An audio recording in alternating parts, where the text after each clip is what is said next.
요즘 해 지고 나서 노을 진 서쪽 하늘 유심히 살펴보신 적 있으신가요? 서쪽 하늘을 잘 보시면 평소에는 보지 못했던 유독 밝게 빛나는 두 점이 굉장히 가깝게 붙어 있는 걸 볼 수 있습니다. 이 밝은 두 점의 정체는 바로 태양계에서 가장 큰 두 행성, 목성과 토성입니다. 목성과 토성은 날씨만 좋으면 망원경이 없어도 맨눈으로도 충분히 볼 수 있는 아주 밝은 천체들입니다. 조금만 연습하면 스마트폰 카메라로도 모습을 담을 수 있는데요. 밤하늘과 친해지는 연습을 하기에 딱 좋은 천체죠. 그런데 매일 저녁 하늘을 꾸준하게 쭉 챙겨보신다면 더 놀라운 사실을 눈치챌 수 있습니다. 바로 이 목성과 토성이 하늘에서 점점 가까워지고 있죠. 머지않아 이번 크리스마스를 앞두고 이 두 행성은 지구의 하늘에서 한 자리에 모이는 대근접 우주쇼를 보여줄 예정입니다. 목성과 토성이 한 자리에 모이는 이번 대근접 현상은 무려 800년 만에 찾아온 아주 귀한 공연인데요. 목성과 토성이 만나는 그 순간 우주에서는 엄청난 일들이 벌어지게 됩니다. 바로 새로운 생명을 싹 틔우는 특별한 마법이죠. 목성과 토성이 우연히 서로의 곁을 지나가는 이 근접 현상이 없었다면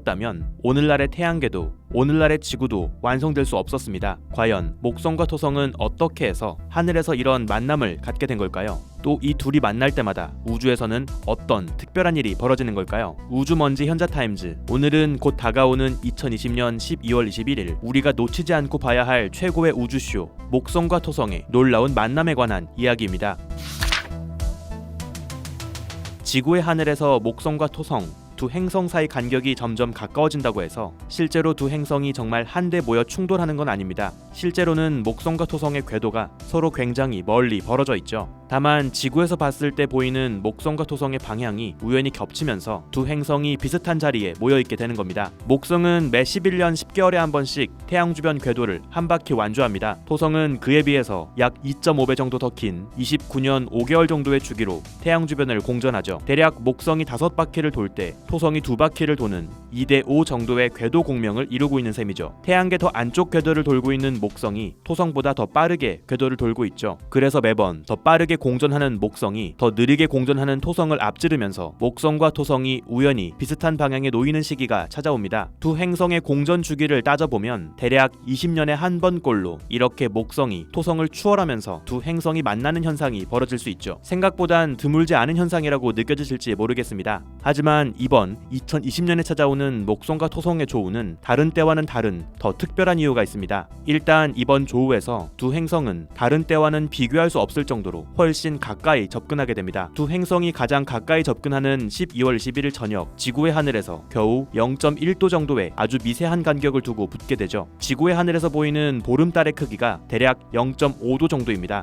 쭉 뻗은 팔 끝에 새끼손가락 너비의 절반 정도에 해당하죠. 그런데 이번 목성과 토성의 대근접 날에는 이 두 행성이 보름달 원반보다 5배 가까이 더 작은 간격으로 붙어있게 되는 겁니다. 거의 한 점으로 뭉쳐진다고 봐도 될 정도죠. 가까이 달라붙은 두 행성은 맨눈으로 봐도 확연하게 밝게 빛날 겁니다. 이 정도면 시야가 좁은 망원경으로 봐도 같은 한 앵글에서 두 행성을 모두 한꺼번에 볼 수 있을 겁니다. 가장 최근에 목성과 토성이 이렇게나 가까이 붙어있던 것은 무려 400년 전인 1623년 7월 16일이었습니다. 하지만 아쉽게도 당시에는 목성과 토성이 거의 태양 쪽 방향에 있었기 때문에 밝은 태양빛에 파묻혀서 지구에서는 이 두 행성의 멋진 공연을 볼 수 없었죠. 목성과 토성이 태양에서 멀찍이 떨어져 있으면서 이번 2020년에 버금가는 좁은 간격으로 조우했던 가장 마지막 순간은 이보다 훨씬 더 거슬러 올라가야 합니다. 1226년 3월 4일 800년 전이었죠. 즉 이번 2020년의 목성과 토성의 만남처럼 두 행성이 마치 하나의 별처럼 겹쳐 보일 정도로 가까이 달라붙고 또 적당히 태양에서 멀리 떨어진 자리에서 만나면서 누구나 쉽게 그 모습을 즐길 수 있는 이런 우주쇼의 기회는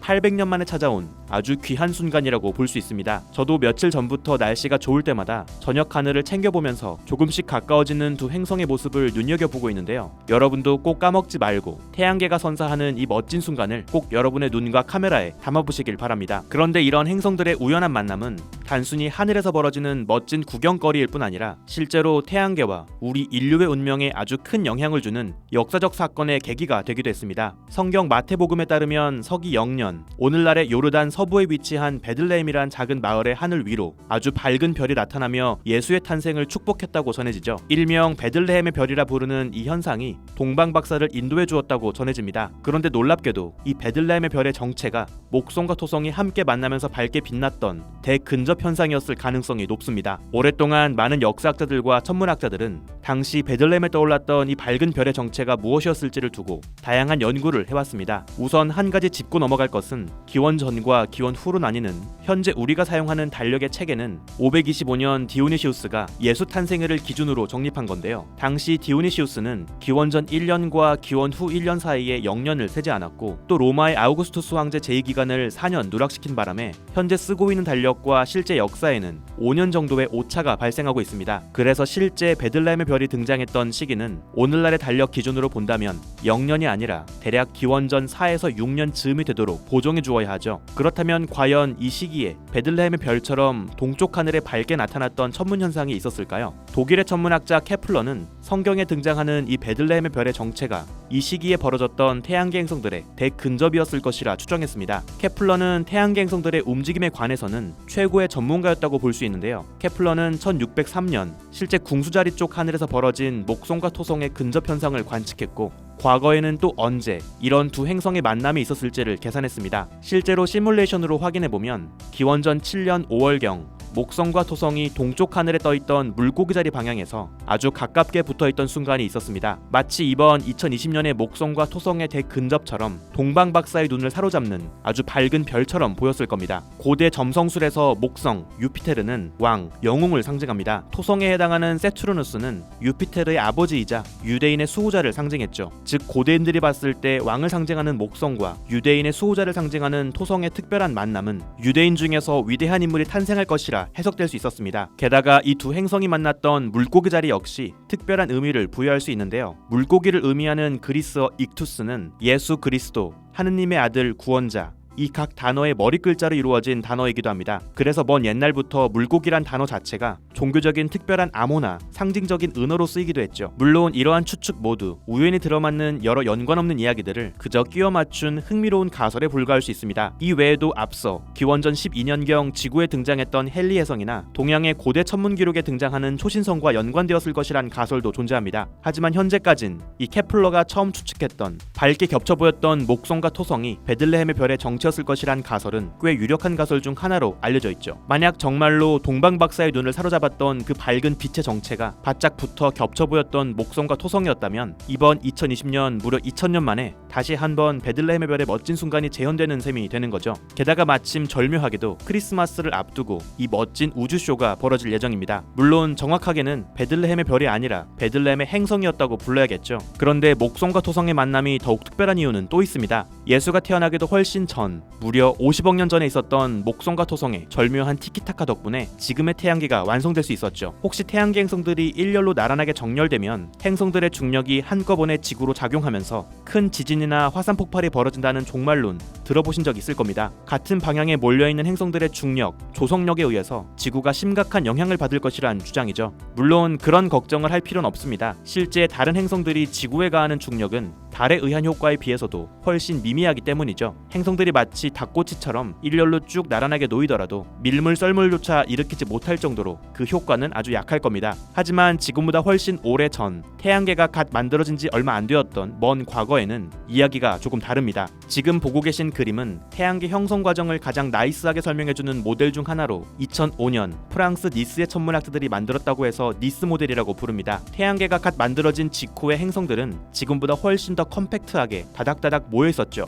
서로의 거리가 가까운 만큼 행성들이 서로에게 가하는 중력의 영향도 훨씬 강했습니다. 특히 가장 덩치가 큰 목성과 토성의 영향력은 남달랐습니다. 이 두 거대한 가스 행성은 태양계 형성 초기에 남아있던 여러 부스러기들을 태양계 바깥으로 빠르게 밀어냈죠. 이렇게 부스러기들을 바깥으로 날려보내며 반대로 조금씩 속도를 잃게 된 목성과 토성은 점점 더 태양계 안쪽으로 다가왔죠. 태양계 안쪽으로 바짝 다가온 목성과 토성은 그 주변에 남아있던 부스러기들이 모여서 덩치 큰 암석 행성이 만들어지지 못하게 계속 방해를 하기도 했습니다. 이 과정을 통해서 왜 유독 화성이 지구나 금성에 비해서 사이즈가 작은지, 화성은 왜 덩치를 더 키울 수 없었고, 또 화성 너머에 남아있는 소행성들이 하나의 하나의 거대한 행성으로 합치할 수 없었는지를 설명할 수 있죠. 특히 이 당시 목성과 토성의 궤도는 절묘한 궤도 공명을 이뤄가고 있었습니다. 목성과 토성이 각자의 궤도를 돌면서 이번 두 행성의 대근접처럼 서로의 곁을 가까이서 지나가는 순간이 반복해서 발생했죠. 이런 규칙적인 목성과 토성의 만남은 바로 바깥에 있는 천왕성과 해왕성에게 아주 큰 영향을 끼치게 되었죠. 일정한 주기로 목성과 토성이 함께 천왕성과 해왕성 곁을 지나칠 때마다 이들은 목성과 토성의 강한 중력에 함께 떠밀리면서 점점 속도를 얻게 됩니다. 마치 계속 일정한 리듬으로 그네를 살짝만 밀어줘도 그네가 아주 높이까지 올라갈 수 있는 것처럼 이런 목성과 토성의 일정한 리듬의 궤도 공명은 점차 천왕성과 해왕성을 더 바깥으로 멀리 밀어냈죠. 그렇게 오밀조밀하게 안쪽에 모여있던 태양계 행성들은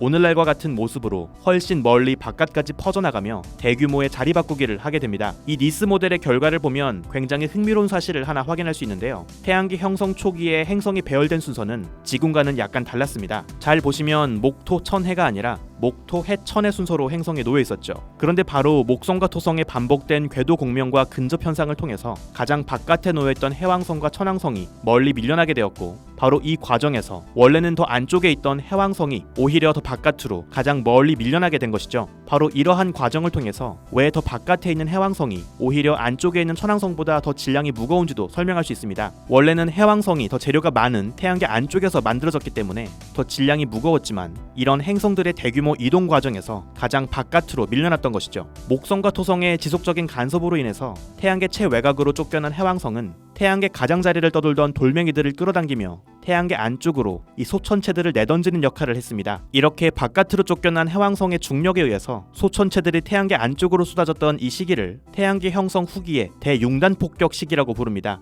원래 살던 태양계 안쪽 동네에서 바깥 동네로 쫓겨나야 했던 해왕성이 고향을 떠나는 억울한 마음에 태양계 안쪽으로 소천체들을 던지면서 화풀이를 한 셈이라고 볼 수 있을 것 같네요. 이 대융단 폭격 시기에 태양계 안쪽으로 쏟아진 소천체들의 흔적은 수, 금, 지, 화, 암석 행성들에 고스란히 남아 있습니다. 수성과 화성에는 각각 거대한 충돌로 생긴 상처, 칼로리스 분지와 헬라스 분지가 파여 있죠. 달에 남아 있는 이 수많은 충돌 크레이터 역시 대부분 이 융단 폭격 시기에 만들어진 것으로 보입니다. 또 이 시기에 금성이 아주 심각한 충돌을 당하면서 자전축이 완전히 180도로 뒤집히는 사건이 발생했을 것이라 추정하죠. 그리고 바로 이 시기에 지구로 쏟아진 해성과 소행성의 융단 폭격을 통해서 이 소천체들에 얼어있던 물과 아미노산들이 지구로 배달되었을 가능성이 있습니다. 놀랍게도 지구에 생명이 탄생할 수 있었던 것도 목성과 토성의 궤도 공명이 있었던 덕분이죠. 만약 목성과 토성의 이런 콜라보가 없었다면 해왕성도 멀리 쫓겨날 수 없었겠죠. 그랬다면 밀려난 해왕성에 의해서 소천체들이 태양계 안쪽으로 쏟아질 수 없었을 것이고, 결국 지구에도 물을 공급해줄 만한 많은 해성과 소행성들이 날아오지 못했겠죠. 정말 엄청난 나비 효과였다고 볼 수 있겠습니다. 따지고 보면 오늘날의 태양계가 하필 지금의 모습이 될 수 있었던 것은 바로 목성과 토성의 궤도 공명, 두 중력 깡패 특별한 티키타카가 있어준 덕분이었습니다. 지난 수십억 년간 반복된 목성과 토성의 이 만남이 있어준 덕분에 지금의 태양계가, 그리고 지금의 우리가 존재할 수 있는 것이죠. 그리고 바로 이번 2020년 12월 21일 오늘날의 우리를 존재하게 해주었던 바로 그 특별한 순간이 다시 한번 우리의 밤하늘에서 재현되는 겁니다. 다가오는 연말 매일 저녁 서쪽 하늘에 걸려있는 두 가스 행성의 밝은 만남을 바라보면서 2000년 전 새로운 왕의 탄생을 기대했던 동방의 순례자들의 마음을, 그리고 50억 년 전 시작되었던 태양계 레시피의 아름다운 순간을 함께 추억해보는 건 어떨까요? 요즘 같은 언택트 시대에 이렇게 밤하늘을 즐기는 것은 가장 적절한 최고의 취미가 아닐까 싶습니다. 태양계가 선사하는 이번 우주쇼 꼭 챙겨봐야 하는 이유를 아시겠죠? 이번 우주쇼를 보게 되신다면 생생한 소감을 댓글로 부탁드리겠습니다. 오늘의 현자타임즈는 여기서 마칩니다. 구독과 좋아요도 부탁드릴게요. 우주먼지 여러분 감사합니다. 안녕.